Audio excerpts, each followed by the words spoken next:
आपने अक्सर देखा होगा कि सांड जो है कई बार लाल कपड़ा देखकर बिदक जाता है और बेकाबू हो जाता है। कई बार वो अपने आपे को भी खो देता है, ऐसा आपने देखा भी होगा। ऐसी मिसाल भी है कि लाल कपड़े को देखकर अक्सर सांड बिदक जाता है। ये एक प्रचलित जिसे कहना चाहिए मिसाल भी है और काफ़ी लोग इसको जानते भी हैं। बहरहाल हम आज कुछ और टॉपिक लेकर आए हैं। कुछ लोग मुस्लिम नाम सुनते ही बिदक जाते हैं। उनके तन बदन में कहीं ना कहीं कुछ ऐसे बदलाव होते हैं कि वो बेकाबू हो जाते हैं और अपनी हदों को पार करने लगते हैं। कभी वो कहने लगते हैं कि तुष्टीकरण हो रहा है, कभी कुछ कहने लगते हैं, कभी कुछ कहने लगते हैं, कभी उनको जिहाद याद आने लगता है, कभी लव जिहाद याद आने लगता है। और एक ऐसा समाज जो कि बहुत दिनों से साथ रह रहा है, सैकड़ों साल से वो एक साथ एक ताने बाने के साथ रह रहा है, वो एकदम कहीं ना कहीं बदलता नजर आता है और वो एकदम आतंकवादी या कुछ और रूप में लोगों को नजर आने लगता है। ये कुछ लोग हैं, चंद लोग, हालांकि ये दोनों तरफ होते हैं, इधर भी और इधर भी। कुछ परसेंट जो लोग होते हैं उनकी मानसिकता पूरी सोसाइटी से अलग चलती है। आज हम उन्हीं पर बात करेंगे और आपसे रिक्वेस्ट है कि थोड़ा सा सब्र के साथ पूरी वीडियो देखें और कमेंट करें और हमको राय भी दें और अपने जिसे कहना चाहिए अपने राय का इजहार भी करें और आप इस चैनल को सब्सक्राइब भी करें। सबसे पहले बात करते हैं वक्फ बोर्ड को लेकर चल रही चर्चाओं की। बेहद हॉट टॉपिक हो चुका है। इधर से लोग बचाने वाले हैं और इधर से उसको हटाने वाले हैं, यानी अमेंडमेंट लाने के फेवर में और अमेंडमेंट के खिलाफ एक दो जिसे कहना चाहिए मेल प्रक्रिया शुरू हो गई है। एक तरफ क्यूआर कोड चलाया जा रहा है कि इसको रोका जाए, एक तरफ क्यूआर कोड चलाया जा रहा है कि इसको लागू किया जाए। लेकिन इसको लेकर आज उन तमाम पॉइंट्स पर हम भी चर्चा करेंगे जो कि दोनों पक्षों के लिए खासतौर से जरूरी है और देश के लिए और खासतौर से समाज के लिए जरूरी है। आप बहुत तहम्मुल के साथ, सब्र के साथ और पेशेंस के साथ इसको सुने और समझने की कोशिश करें। वक्फ बिल को लेकर all India Muslim personal law board ने बाकायदा मस्जिदों में और तमाम जगहों पर मुस्लिम समाज का आह्वान किया है कि वो क्यूआर कोड पर जाए और अपनी राय का इजहार करे। उन्होंने एक अपना फॉर्मेट दे दिया है, अगर आप उस फॉर्मेट से बाहर जाएंगे तो वो एक्सेप्ट ही नहीं करेगा। ये वही all India Muslim personal law board है जो कि अगर बात करें ऑटोनोमस है क्या है, ये खुद मुस्लिम समाज को भी शायद समझ में नहीं आएगा। ये स्वयं वो है जिसे कहना चाहिए सेल्फ मेड है, क्या है ये शायद हमें भी कहते हुए बहुत जल्दबाजी लग रही है, क्योंकि इसका रोल बाबरी मस्जिद के बचाने में भी पूरे देश ने, पूरी दुनिया ने और खास तौर से मुस्लिम समाज ने तो देखा ही है। उसके अलावा तमाम इश्यूज पर भी आपने देखा होगा, 3 तलाक पर भी इसकी आपने परफॉर्मेंस को देखा होगा कि कितनी जबरदस्त परफॉर्मेंस है कि ये तभी बोलता है जब चीजें हो जाती हैं। आज आपसे वक्फ बोर्ड को लेकर एक चर्चा करना चाहते हैं। अगर बात करें वक्फ बोर्ड की तो लगभग 9 लाख एकड़ जमीन जो है वो वक्फ बोर्ड के पास बताई जाती है, ऐसा चर्चा है। इतनी बड़ी संपत्ति का लाभ किसको हुआ, इसके बारे में कौन बताएगा, ये शायद एक बहुत बड़ा सवाल लोगों के मन में है। अगर बात करें देश के हर हिस्से में बहुत बड़ी प्रॉपर्टी है और उसके बाद आज उसको लेकर अगर बोर्ड को लेकर एक चीजें आ रही हैं और उसके लिए कानून बनाने की बात हो रही है या उस पर कुछ एक्शन लेने की बात हो रही है, तो all India Muslim personal law board आ गया और उसने मुस्लिम समाज से, खास तौर से कुछ लोगों ने आह्वान करना शुरू कर दिया है कि इसके खिलाफ आप वोट करिए। अगर सारे मुस्लिम समाज के लोग भी उसके फेवर में या उसके खिलाफ वोट कर दें, तो अगर डेमोक्रेटिकली देखें और दूसरी तरफ भी लोग खड़े हो जाएं और अगर इस चीज को कंपैरेटिवली देखेंगे तो यकीनन ये कम रह जाएंगे, ये ज्यादा रह जाएंगे। क्योंकि ये बात हम इसलिए कह रहे हैं कि लोकतंत्र के अंदर अगर बात करें तो केवल भीड़ तंत्र अगर बनाएंगे आप और सबकी राय नहीं लेंगे और लोगों में एक खास तौर से संवैधानिक जागरूकता नहीं लाएंगे तो उसके नतीजे कुछ और हो जाएंगे, घातक हो जाएंगे। पाकिस्तान उसका एक बड़ा नमूना भी है। यानी पाकिस्तान के फॉर्मेशन में इसी तरह से अगर बात करें 2 चीजें हुई, भले ही किसी को यह मालूम ना हो कि पाकिस्तान इधर है या इधर है या उसके जाने का रास्ता किधर है, लेकिन वो घर से निकला और चल पड़ा।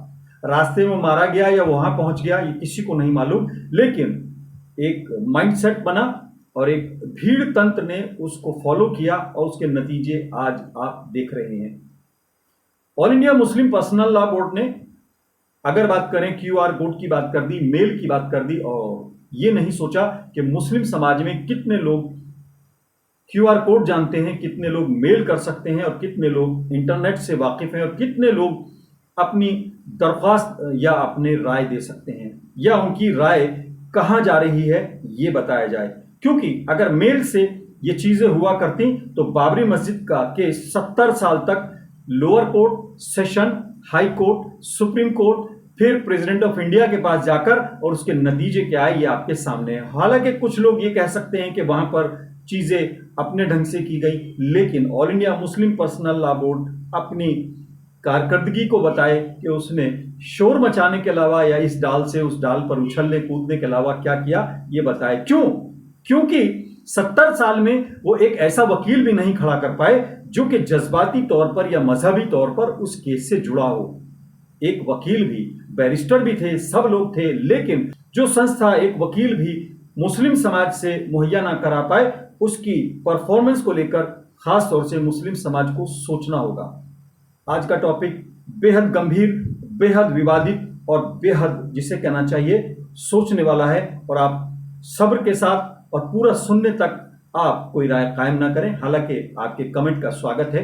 भाषा की मर्यादा का ध्यान में रखते हुए आप कमेंट कर सकते हैं। क्यों हम ये बात कर रहे हैं, इस बात को आपको सुनना होगा। All India Muslim personal law board ने मुस्लिम समाज को लगा दिया है कि मेल करें और अपनी राय का इजहार करें। अगर इस चीज से सब कुछ हो सकता है तो ये फिर एक बड़ा सवाल खड़ा होता है। संविधान में आपको प्रदत्त जो भी अधिकार हैं, आप सुप्रीम कोर्ट जाएं या संवैधानिक जो आप चीजें हैं उसमें जाएं, वो एक अलग बात है। लेकिन अगर आप बात करें पार्लियामेंट्री कमेटी की, उस तक आपकी राय पहुंचाने का अगर सिलसिला है, तो अगर फेवर में और अगेंस्ट में कंपैरिजन होगा और गिनती होगी और यहां कम हो जाएगा तो फिर आप कहां जाएंगे? क्योंकि बार बार आप कहते थे कि सुप्रीम कोर्ट का जो भी फैसला आएगा बाबरी मस्जिद को लेकर वो हमें स्वीकार्य होगा। आपने अपने हाथ खुद रोकने के बाद आपने आज तक उस पर अपील भी नहीं करी। अगर रंजन गोगोई साहब के ऊपर एक महिला ने रेप का आरोप लगाया या छेड़छाड़ का आरोप लगाया और उसके बाद तमाम चीजें हुई और रंजन गोगोई साहब को फिर राज्यसभा भी अता कर दी गई और गिफ्ट कर दी गई, उसके बाद भी आज तक आपकी तरफ से कोई उस पर पिटिशन या कोई सवाल या कहीं और किसी मंच पर आपने उठाया हो, तो all India Muslim personal law board बाकायदा प्रेस कॉन्फ्रेंस करके बताए कि उसने उस फैसले को स्वीकार कर लिया है या हार मान ली है, या मुस्लिम समाज को सिर्फ ये कहकर गुमराह करता रहा कि आप बिल्कुल परेशान ना हो, हम उसकी पैरवी कर रहे हैं। All India Muslim personal law board से मुझे पर्सनली कोई शिकायत नहीं है, लेकिन इसका नाम इतना गंभीर और इतना बड़ा है, ऐसा लगता है कि ये कोई ऐसा बोर्ड है जो कि मुस्लिम समाज की भलाई के लिए शायद बहुत कुछ कर रहा है। कभी साथ खड़े होने की तो बात छोड़ दीजिए, कभी इसने उन मुद्दों को भी नहीं उठाया जो कि आम तौर पर होते हैं। इस हफ्ते के 2-3 मुद्दे मैं आपको याद दिला देता हूं। हालांकि सुप्रीम कोर्ट ने बाकायदा बुलडोजर राजनीति को और बुलडोजर एक्शन को नल एंड वॉइड किया है। उसके बारे में कहा जाता है कि एक मुस्लिम संगठन ने, खासतौर से जमीयतुल उलमाए हिंद ने उस पर पीआईएल डाली और उसके बाद ये डिसीजन हुआ है। ये एक पॉजिटिव जिसे कहना चाहिए कदम है और इसका स्वागत होना चाहिए और जमीयतुल उलमाए हिंद एक तरह से कहीं ना कहीं अप्रिशिएट करना होगा। लेकिन बहुत मुद्दे ऐसे हैं जिस पर न all India Muslim personal law board का कोई इफेक्टिव जिसे कहना चाहिए स्टेप उठाया गया, ना सुप्रीम कोर्ट वो लोग गए, ना उसके अलावा प्रेसिडेंट ऑफ इंडिया से मिले, ना कहीं उन्होंने कोई बात की। इस हफ्ते के 4-5 मैं आपको केसेस अगर याद दिलाऊं तो आप समझ सकते हैं। जरा सी गलती होती है तो ऐसा लगता है कि सारी गलती इधर उंडेल दी जाती है। यकीनन अगर कोई आदमी जूस के अंदर पेशाब मिलाकर पिला रहा है तो उसके खिलाफ सख्त से सख्त कार्रवाई होनी चाहिए। कानूनी तौर पर जो कार्रवाई हो वो यकीनन उसका स्वागत होना चाहिए, लेकिन मुस्लिम समाज के संभ्रांत लोगों को भी इसको कंडेम करना चाहिए और उसका विरोध करना चाहिए और लोगों में जागरूकता लानी चाहिए कि मुस्लिम समाज जिस पेशाब की एक बूंद से, एक कतरे से उसके कपड़े नापाक होकर नमाज तक जो नहीं हो सकती, वो अगर इस तरह की चीज लोगों को, इंसानों को कहीं ना कहीं पिला रहा है तो उसके खिलाफ जो सख्त से सख्त बात हो सकती है वो करनी चाहिए। लेकिन अगर दूध की बात करें, अगर सिंथेटिक दूध की बात करें तो उसमें यूरिया मिलाने की खबरें पिछले लगभग कई दशक से आप देख रहे हैं। हमने भी वो खबर की थी सहारा में अपनी नौकरी के दौरान, बाकायदा हमने बहुत बड़ी खबर की थी। बाकायदा उसके अंदर सिंथेटिक चीज़ें बनाने के लिए उसमें यूरिया मिलाया जाता है। यूरिया और यूरिन, इसको अगर आप थोड़ा सा केमिकली किसी से पूछ लेंगे तो बहुत ज़्यादा उसमें कहीं नहीं है। दूध में यूरिया मिलाकर पूरे देश को, पूरे समाज को पिलाने की बात होती रही तो उस पर बहुत ज़्यादा गुस्सा हमको नहीं आया और एक घटना ने हमको बहुत ज़्यादा शर्मिंदा कर दिया। हम उस सब चीज़ों के मुकाबले में इस एक घटना से ज़्यादा शर्मिंदा हैं। हम इसके लिए ज़्यादा अफसोस जाहिर करते हैं कि एक हमारे समाज के अगर आदमी ने, हालांकि कोई एक आदमी पूरे समाज का रिफ्लेक्शन नहीं होता, लेकिन बावजूद इसके हम इस पर कहीं ना कहीं शर्मिंदगी का इजहार करते हैं कि उस जूस वाले ने लोगों के साथ धोखा किया। जूस के अंदर एक बहुत नापाक चीज़ मिलाकर पिलाई, लेकिन वही चीज़ यूरिया के तौर पर बहुत ज़माने से लोग इस्तेमाल कर रहे हैं, उसको उस तरह से उतने सेंसिटिव अंदाज में नहीं देख रहे। ये हमारा अपना प्रेरोगेटिव है। इसके अलावा आपने देखा होगा कि नीट की परीक्षा को लेकर बात करें तो तमाम चीज़ें हुई, पूरे पेपर्स को लेकर तमाम चीज़ें हुई, लेकिन क्या किस तरह की कार्रवाई, क्या चीज़ें हुई वो आपको याद है। अभी 2 दिन पहले बिहार के अंदर एक आईपीएस पकड़े गए हैं, फर्जी 2,30,000 रुपए देकर कथित तौर पर उन्होंने आईपीएस बनने के लिए किसी को पैसे दिए और उन्होंने बयान दे दिया पुलिस में, और पुलिस ने उनको विक्टिम बनाकर एक तरह से क्लीन चिट दे दी। हालांकि उनके खिलाफ कार्रवाई की गई कानूनी, लेकिन ऐसा लगा कि बहुत बड़ा कोई आरोप, कोई बहुत बड़ा अपराध नहीं हुआ। यही शख्स अगर इसका नाम, इसकी जगह कुछ और होता तो यकीनन वहां पर एक तरह से एग्जाम जिहाद हो जाता। यानी ये भर्ती जिहाद नहीं हुआ क्योंकि इसका नाम कुछ और था। मैं नाम इनका भी नहीं ले रहा, उनका भी नहीं ले रहा, लेकिन लव जिहाद, एग्जाम जिहाद, ये आपने सुना होगा। कोई नाम अगर किसी खास मजहब के आदमी से जुड़ा है तो वो लव जिहाद हो जाएगा, और अगर वही चीज उलट हो जाएगी, यानी कोई शख्स किसी मजहब की लड़की को बहला फुसला कर शादी कर लेगा तो उसको कहा जाएगा कि वो सनातन में वापस आ रही है। और तमाम चीजें मैं आपको याद दिलाता हूं। अगर गाजीपुर की बात करें, वहां पर ट्रेन के अंदर खराबी आ गई, ट्रेन रुक गई और पटरी के ऊपर कोई लकड़ी का टुकड़ा उसके अंदर घुस गया और ट्रेन खराब हो गई। लेकिन जब नाम सामने आया तो उसका नाम कुछ और था। मैं अभी आपको बाइट सुनवा देता हूं। पुलिस ऐसे बता रही है जैसे बेचारा पुल के नीचे छुप कर कुछ कर रहा था। और आगे फिर बात करेंगे, पहले आप पुलिस का बयान सुन लीजिए। ट्रेन खराब हो गई, सब कुछ हो गया, लेकिन पुलिस ने क्या कार्रवाई की आप सुनिए। 16/9/24 को गाड़ी संख्या 12,561 स्वतंत्रता सेनानी एक्सप्रेस जो गाजीपुर घाट से बनास की ओर जा रही थी को किलोमीटर संख्या 126/31-33 के बीच उसके ऊपर पुल बना हुआ, डाट का पुल बना हुआ है। वहां पर रेलवे ट्रैक पर एक लकड़ी के टुकड़ा पड़ा हुआ था, जिससे टकराने के बाद गाड़ी का इंजन फेल हो गया था। इस संबंध में जब प्राइम से जानकारी हुई तो इसके संबंध में थाना कोतवाली पर मुकदमा लिखा गया। 125, 285 BNS और 150, 153 रेलवे एक्ट 1889 पंजीकृत किया गया था।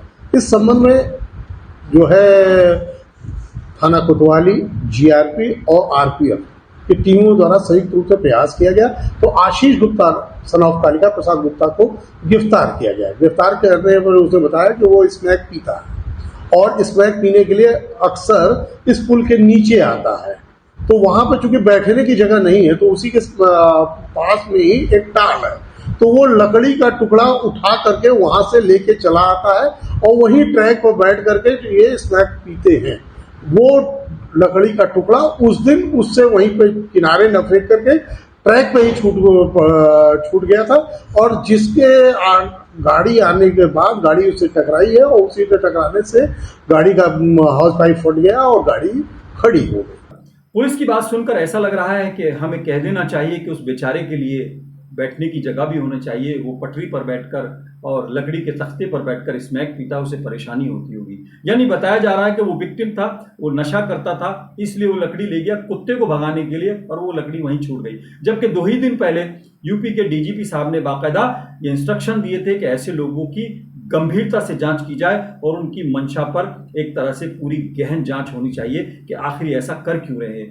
यही शख्स अगर इस नाम के बजाय कुछ और नाम होता तो फिर वो वाली जो थ्योरी है वो शायद लागू होती, क्योंकि अभी आपने देखा होगा कि एक वीडियो आया था, वंदे भारत ट्रेन के जो शीशे हैं कोई शख्स तोड़ रहा है, सोशल मीडिया पर उसको लेकर ट्रोल शुरू हो गया, कहा गया कि देखो ये है ट्रेन जिहाद, एक तरह से नया नाम दे दिया जाता है, हर बार एक नया नाम दे दिया जाता है। लेकिन जब बाद में पता लगा कि ये रिपेयरिंग हो रही है वर्कशॉप के अंदर और शीशा बदलने के लिए वर्कशॉप के अंदर ही ये तोड़ के बदलने का काम हो रहा है, तो लोग शांत हो गए। किसी ने ये नहीं पूछा कि ये कौन लोग थे, इनका ओरिजिन क्या था, और इनकी ट्रैकिंग निकालकर, और जिसे कहना चाहिए साइबर सेल को ये देखना चाहिए कि इसका ओरिजिन कहाँ था, कहाँ से था, और ये किसने सबसे पहले पोस्ट की। हेट स्पीच कहें या नफरत फैलाने का खेल कहें, इस पर किसी ने बात नहीं करी।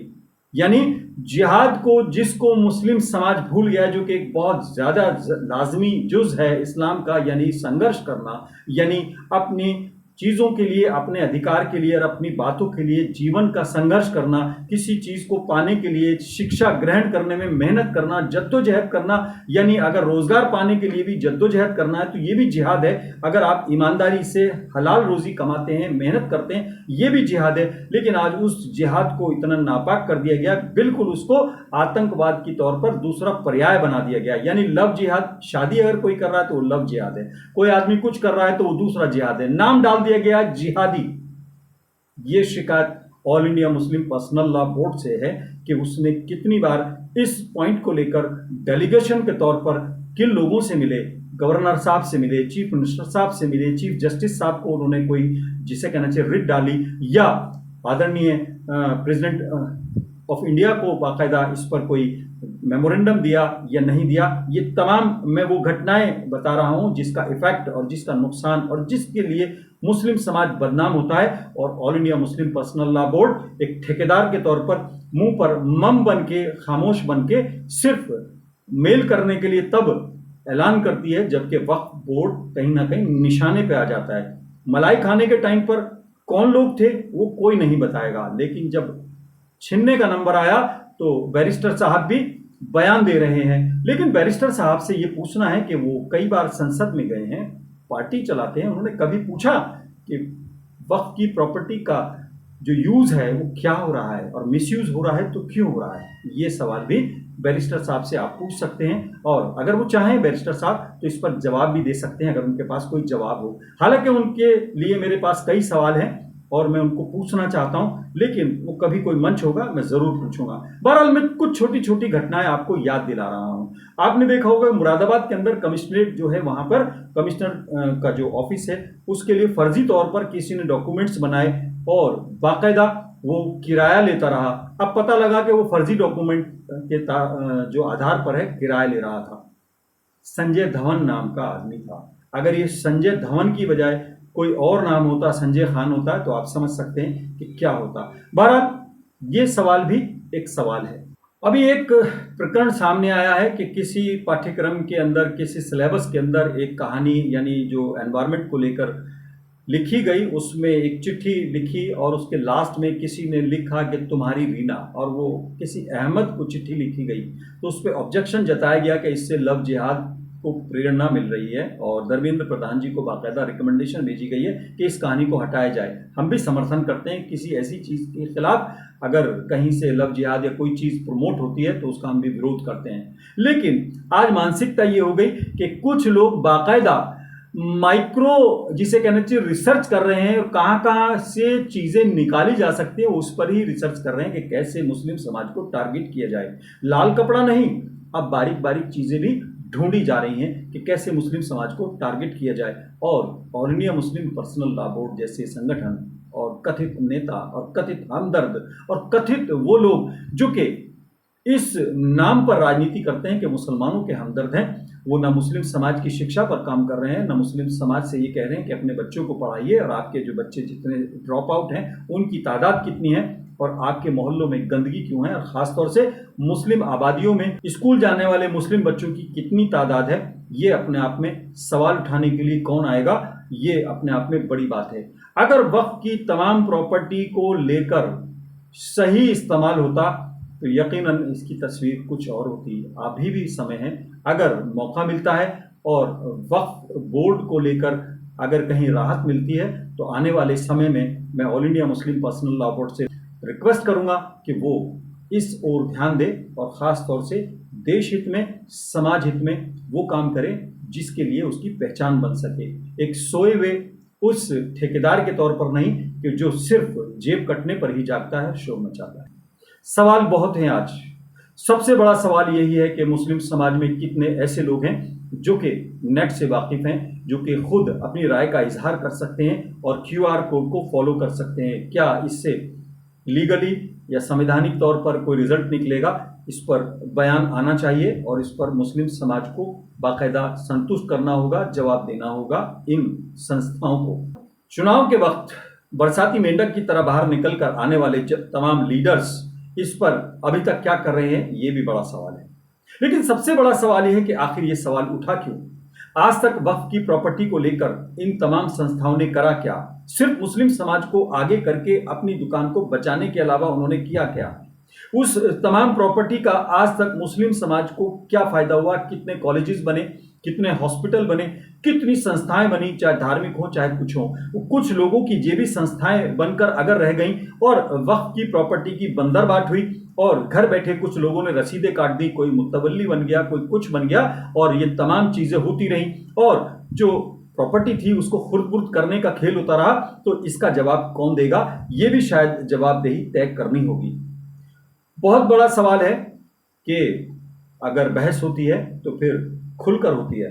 वक्फ बोर्ड पर सवाल उठे तो कुछ लोगों ने सवाल ये भी उठाए, क्या सिर्फ वक्फ बोर्ड ही निशाने पर है या और भी संस्थाएं हैं? क्योंकि अगर आप बात करें, हिंदू बोर्ड भी है और सनातन बोर्ड भी है और राम मंदिर ट्रस्ट भी है, शिव ट्रस्ट भी है, कृष्ण ट्रस्ट भी है और अगर बात करें बालाजी ट्रस्ट भी है।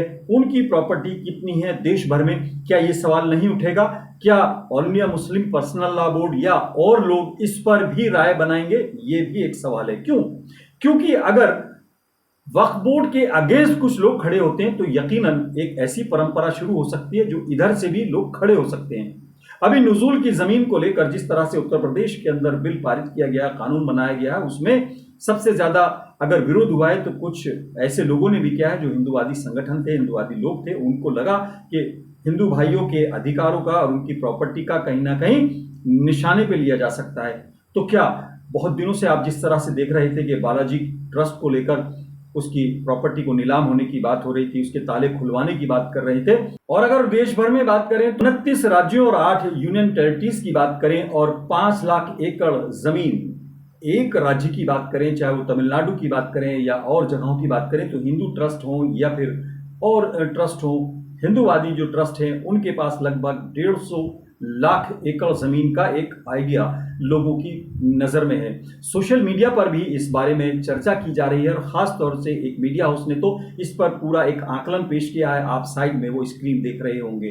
हम वो तमाम आकलन आपको दिखा रहे हैं जिसमें कहा गया है कि 29 राज्यों और 8 यूनियन टेरिटरीज के अंदर अगर सारी जमीनों को जोड़ा जाए 5 लाख के करीब, एक स्टेट में लाख एकड़ के करीब जमीन को आइडिया लगाया जाए तो लगभग 150 लाख एकड़ जमीन इन ट्रस्ट के पास है। यानी वक्फ बोर्ड के 9 लाख से ज्यादा 150 लाख एक तरह से एकड़ जमीन बहुत बड़ी संपत्ति है। तो क्या देश हित में, क्या समाज हित में या गरीबों के हित में, इन पर भी चर्चा शुरू हो सकती है।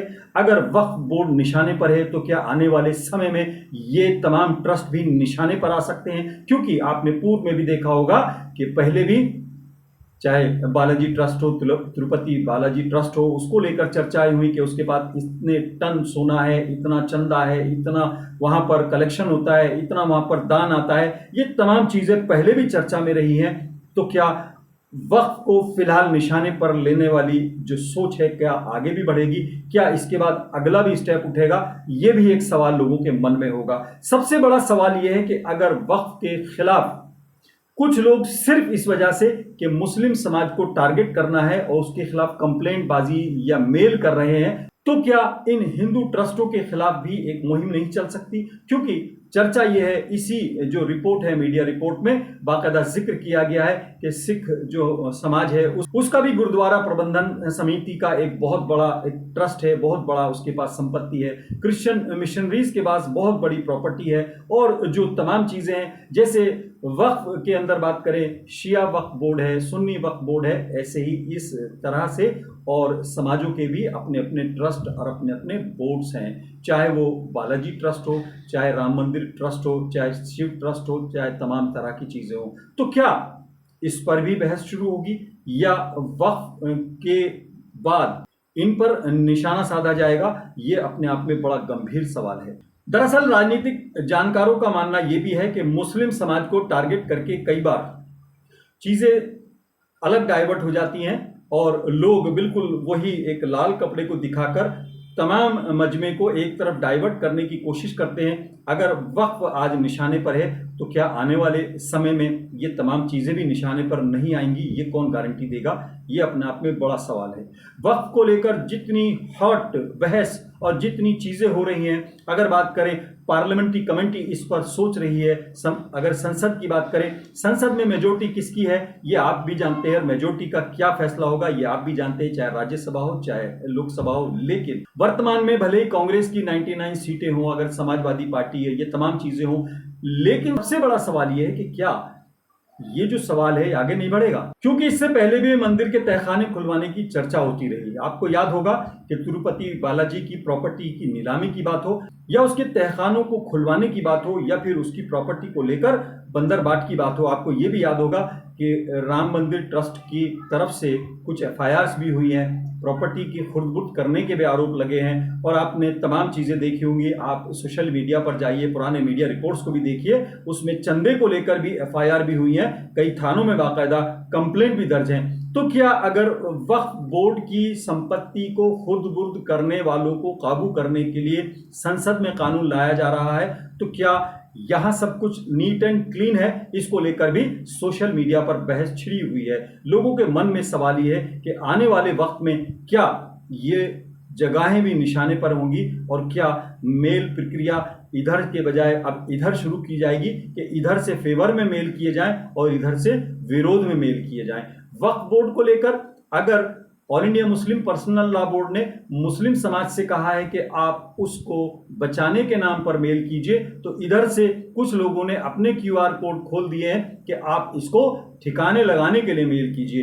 ये परंपरा आगे बढ़ेगी या यहीं रुक जाएगी या आने वाले वक्त में एक नया कन्फ्लिक्ट खड़ा होगा? ये अपने आप में बहुत बड़ा सवाल है।